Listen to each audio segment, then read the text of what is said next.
Hello students. तो last lecture में हम लोगों ने थर्मोडायनामिक्स का जो फर्स्ट लॉ है वहां तक कंक्लूड किया था। अब आज हम लोगों को फर्स्ट लॉ ऑफ थर्मोडायनामिक्स के बारे में पढ़ना है। ओके, तो जिन लोगों ने मेरा पिछला लेक्चर नहीं देखा है उनको पहले वो लेक्चर देखना जरूरी है और फिर वो ये लेक्चर कंटिन्यू करें। Okay, so we'll start with today's topic, which is first law of thermodynamics। ये लास्ट स्लाइड थी पिछले लेक्चर की। ओके, तो हमारा आज का पहला कंसेप्ट क्या है? Positive work done by the system. Okay, अब work done by the system, work done on the system, ये सब कंसेप्ट हम लोगों को बेसिक क्लियर है ना। यानी क्या होता है, जब भी एक पिस्टन होता है उसके अंदर सिलेंडर होता है और उसके अंदर गैस होती है। अगर तुम उसको कंप्रेस कर रहे हो, पिस्टन को कंप्रेस कर रहे हो, रुको मैं बताता हूं। यहाँ पे जैसे फॉर एग्जांपल ये एक सिलेंडर है, ठीक है, और इसके अंदर ये ऐसा पिस्टन है।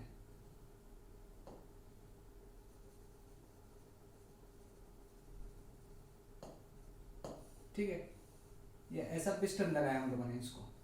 ये पिस्टन की प्रॉपर्टीज है मासलेस, फ्रिक्शनलेस वगैरह सारी चीजें, ठीक है। और इसके अंदर जो सिस्टम है, उसको जो गैस है ना, उसको हम लोग क्या बोलते हैं? सिस्टम बोलते हैं, ठीक है। अब ये पिस्टन को तुम इधर भी सरका सकते हो, इधर भी सरका सकते हो, क्लियर। अब जब तुम ये पिस्टन को इधर सरकाओगे ये साइड में, तो तुम क्या कर रहे हो? गैस को कंप्रेस कर रहे हो, दबा रहे हो। जब तुम पिस्टन को बाहर खींचोगे तो तुम गैस का वॉल्यूम बढ़ा रहे हो, तुम एक्सपांड कर रहे हो, कंप्रेशन एक्सपांशन। तो देखो पहला पॉइंट क्या है? Consider an ideal gas enclosed in a cylinder fitted with movable massless and frictionless piston। सभी ने पॉइंट लिखना है। ये खास बात है लेक्चर की, साथ ही साथ लिखते चलो, नोट्स बनाते चलो, हो जाएगा, मस्त समझ में आएगा। Consider an ideal gas enclosed in a cylinder fitted with movable massless and frictionless piston. अब यहाँ पे देखो क्या है, when the piston is pushed out, बाहर की तरफ इस डायरेक्शन में, work is done by the gas in increasing the volume of the gas. ये पॉइंट बड़ा इंपॉर्टेंट है ना, इसको अंडरलाइन करेंगे हम लोग। वर्क किसने किया? गैस ने किया, खुद का वॉल्यूम बढ़ाने के लिए, क्योंकि जब पिस्टन बाहर मूव करेगा वो एक्सपांड होगा, एक्सपांड यानी वॉल्यूम बढ़ेगा, वॉल्यूम बढ़ेगा, वॉल्यूम बढ़ाने के लिए गैस को वर्क करना पड़ा। Work is done by the gas in increasing the volume of the gas, ठीक है। तो ये ड्यूरिंग दिस एक्सपांशन, इसी एक्सपांशन के टाइम पे gas molecules which strikes the piston loses their momentum and exerts a pressure on it, है ना। अब इसी वक्त वो क्या कर रहे हैं? एक्सपांशन के वक्त गैस मॉलिक्यूल क्या कर रहे हैं? स्ट्राइक्स द पिस्टन, ये पिस्टन को स्ट्राइक कर रहे हैं, ऐसे अंदर से पिस्टन को स्ट्राइक कर रहे हैं, और अपना जो मोमेंटम है, अपनी जो एनर्जी है वो लूज कर रहे हैं। और उस पिस्टन के ऊपर, ये पिस्टन जो है ना, इसके ऊपर क्या कर रहे हैं? प्रेशर एक्सर्ट कर रहे हैं, ठीक है। और अब हम लोग क्या कहेंगे? thus we say that gas does positive work on the piston, यानी गैस ने पिस्टन पे पॉजिटिव वर्क किया। समझ में आया? तो अगर एग्जामिनेशन में, बोर्ड एग्जामिनेशन में आया explain positive work done by the system, तो तुमने ये सारे पॉइंट्स लिखना है। Okay, clear with this? Okay, अब सेम कंसेप्ट है अगला वाला, negative work done by the system. Okay, पिछले बार पिस्टन आउटवर्ड मूव हुआ था, इस बार पिस्टन इनवर्ड्स मूव होगा, है ना। तो क्या होगा? When the piston is pushed in, work is done on the gas in decreasing the volume of the gas. पिछले बार क्या था? Work is done by the gas, यानी तुम इमेजिन करो ना, तुम गैस को ऐसा दबा रहे हो, तो तुम गैस पे वर्क कर रहे हो, work is done on the gas. ये ऑन और बाय, ये ऑन की जगह बाय आ गया, पूरा मतलब चेंज हो जाता है। इसलिए ध्यान रखो ना, अपने को ऑन कहां लगाना है और बाय कहां लगाना है, ठीक है। अब बाय कब आएगा? एक्सपांशन के वक्त। ऑन कब आएगा? कंप्रेशन के वक्त। During this compression gas molecules which strikes the piston gains the momentum. पिछले बार उन्होंने मोमेंटम लूज किया था। अब जब तुम इसको ऐसा बाहर लेके आओगे, अंदर लेकर जाओगे पिस्टन को, तो क्या होगा? ये पिस्टन के साथ में ये जो मॉलिक्यूल्स है, अब तुम पीछे का एरो मत करो, सामने का एरो कंसीडर करो। तो सामने के जो मॉलिक्यूल्स है वो क्या करेंगे? उसके साथ में टकराएंगे और मोमेंटम गेन करेंगे। समझ में आया? पिछले बार वो मॉलिक्यूल्स ने क्या किया था? मोमेंटम लूज किया था, ठीक है। thus we say that gas does negative work on the piston, ठीक है। तो अभी हम लोग क्या सीखे कि गैस वर्क करता है, कभी पॉजिटिव करता है तो कभी निगेटिव करता है। पॉजिटिव कब करता है? जब वो एक्सपांड कर रहे हैं। निगेटिव कब करते हैं? जब वो कंप्रेस कर रहे हैं। याद रखना है कंसेप्ट, बहुत जरूरी है। ओके, अब वर्क हो रहा है ये तो क्लियर हो गया सभी को। अब कितना वर्क हो रहा है फॉर्मूला तो होना चाहिए ना उसका। तो चलो हम लोग अब अगला जो डेरिवेशन है, work done by the system, one of the most important derivation है बोर्ड एग्जाम के लिए, याद रखना। Most important derivation of our board exam syllabus है ना। तो ये डेरिवेशन साथ ही साथ लिखते चलो, समझ में आ जाएगा तुमको, ठीक है। तो देखो पहला क्या बोला है, पहला पॉइंट क्या है, consider an ideal gas enclosed in a cylinder fitted with movable massless and frictionless piston. ये पिछले बार भी था है ना, ये पहला पॉइंट है, ये याद ही रख लो है ना। अब क्या है यहाँ पे, let the cross sectional area of cylinder b a and constant pressure exerted by the system on cylinder b p, है ना, क्लियर। तो एक काम करते हैं, इसके डायग्राम बना देता हूं यहाँ पे मैं। वो डायग्राम रब नहीं करना चाहिए है ना। ये सिलेंडर है, इसका क्रॉस सेक्शनल एरिया जो है ए है, ऐसा एरिया ए। इसके अंदर क्या बनाना है हम लोगों को, एक पिस्टन बनाना है ना। तो पिस्टन बना लेंगे, पिस्टन दूसरे कलर से बनाएंगे, ठीक है।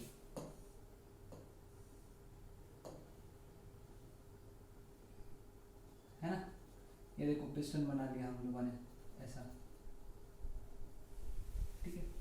ये इसका डंडा है पिस्टन का, उसके अंदर गैस है ना। तो गैस भी बना देंगे, सिस्टम बना देंगे हम लोग, है ना?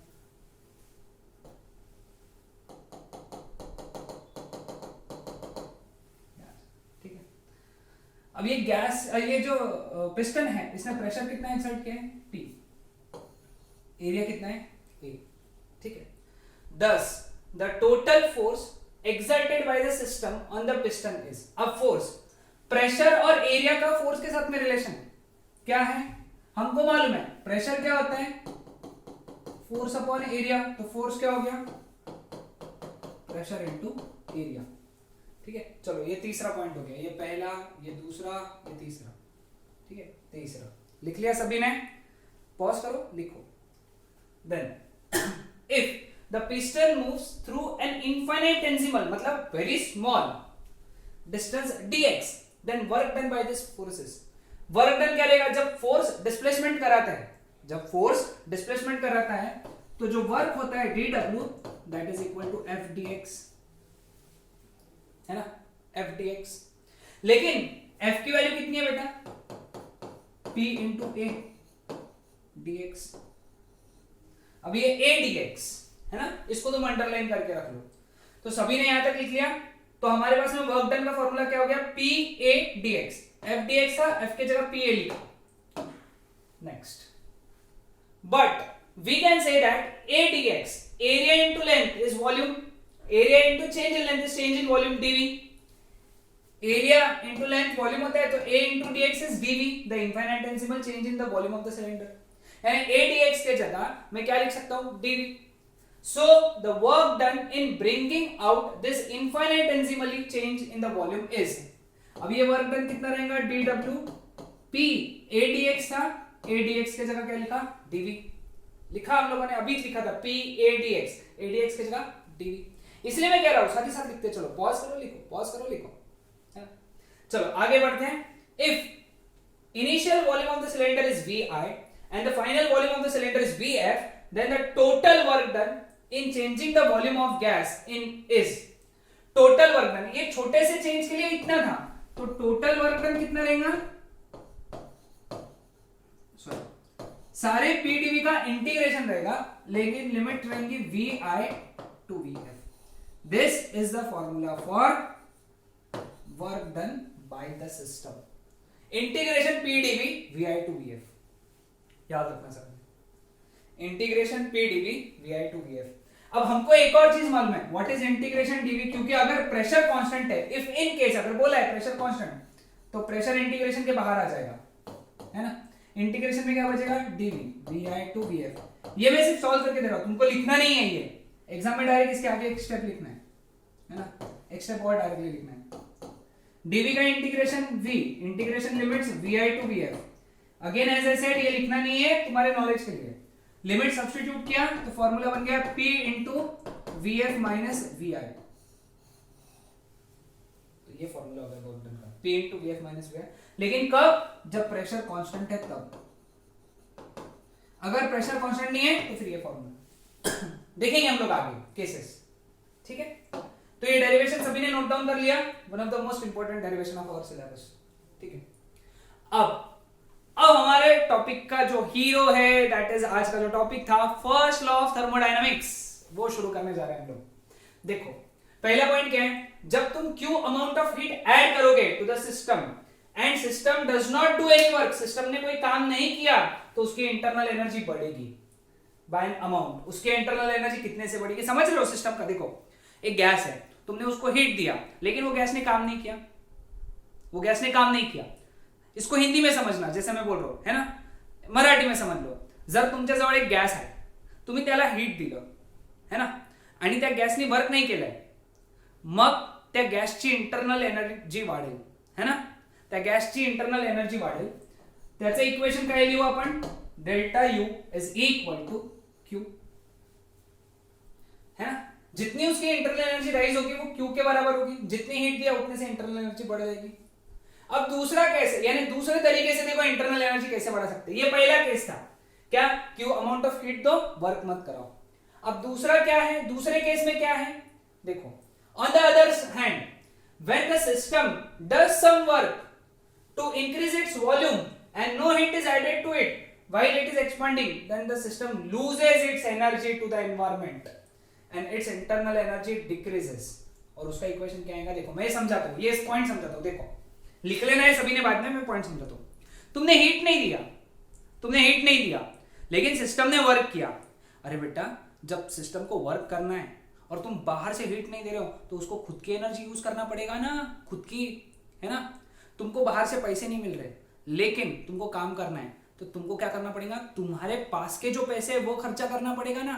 एनालॉजी समझ रहे हो, क्रोनोलॉजी समझ रहे हो ओके, समझ रहे हो? अगर तुमको काम करना है और तुमको बाहर से पैसा नहीं मिल रहा है, तो खुद का पैसा खर्चा करना पड़ेगा। वैसे गैस को बाहर से हीट नहीं मिल रही, उसको वर्क करना है, तो उसकी खुद की इंटरनल एनर्जी यूज करना पड़ेगा। लेकिन जब तुम खुद का पैसा यूज करोगे तो तुम्हारा पैसा कम होगा। वैसे ही गैस जब खुद की एनर्जी यूज करेगी, तो उसकी इंटरनल एनर्जी जो है, खुद की एनर्जी यानी क्या, इंटरनल एनर्जी, वो डिक्रीज होगी। And that decrease in internal energy delta u, that is equal to minus W.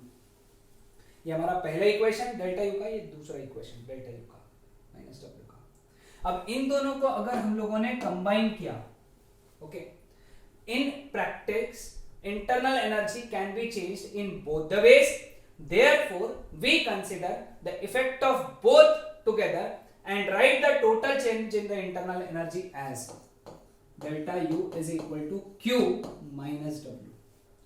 पहले इक्वेशन क्या था, delta u is equal to q, दूसरा इक्वेशन क्या था, delta u is equal to minus w, दोनों को ये लिखा। अब इसको सिर्फ रीअरेंज करेंगे हम लोग, ये मैथमेटिकल स्टेटमेंट हो गया।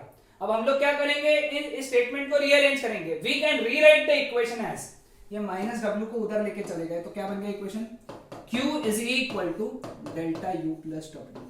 ये सबको याद रखना है।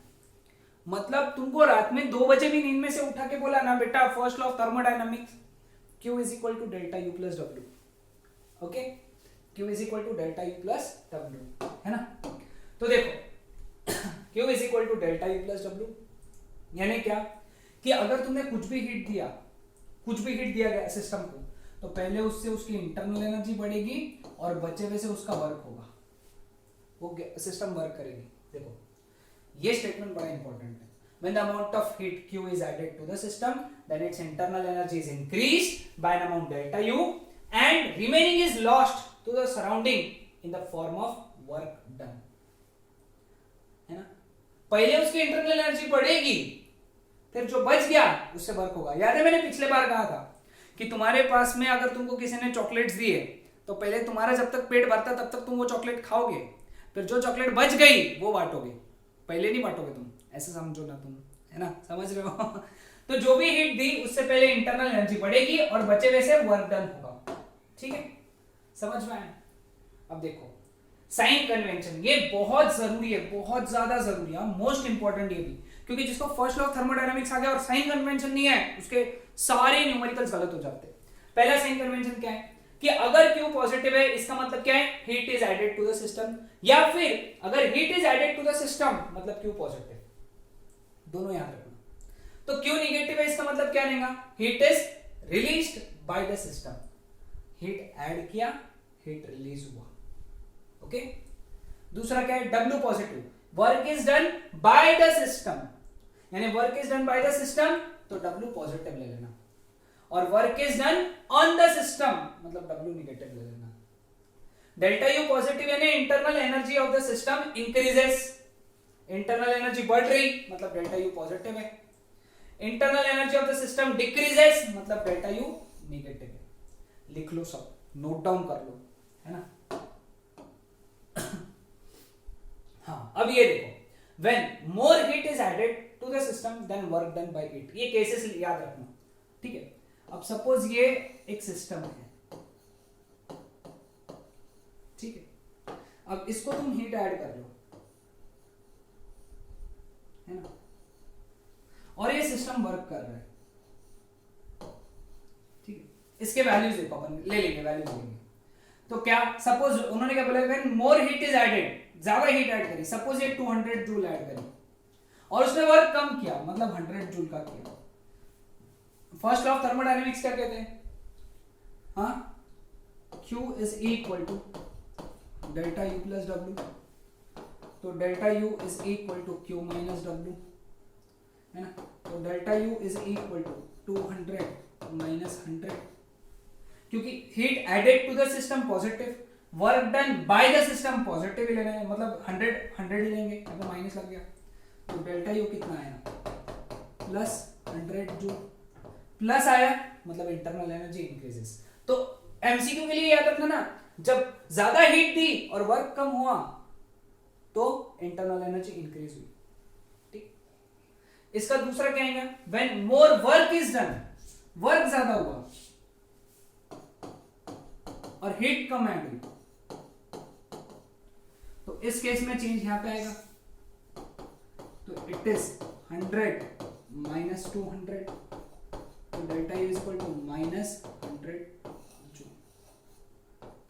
इंटरनल एनर्जी निगेटिव है मतलब इंटरनल एनर्जी डिक्रीजेस, यानी जब वर्क ज्यादा होगा हीट ऐड कम होगी तो इंटरनल एनर्जी डिक्रीजेस, ठीक है, समझ में है, क्लियर। हाँ, तीसरा, when heat added to the system and work done are same, दोनों सेम है, मतलब 200 जूल की हीट ऐड करी और 200 जूल का वर्क हुआ, मतलब delta U is equal to 200 minus 200 मतलब delta U is equal to 0 joule, मतलब इंटरनल एनर्जी का चेंज 0 है, मतलब इंटरनल एनर्जी रिमेन्स कांस्टेंट। एक और चीज याद रखना है यहां पे, इंटरनल एनर्जी रिमेन्स कांस्टेंट, ठीक है, समझ में आया सबको।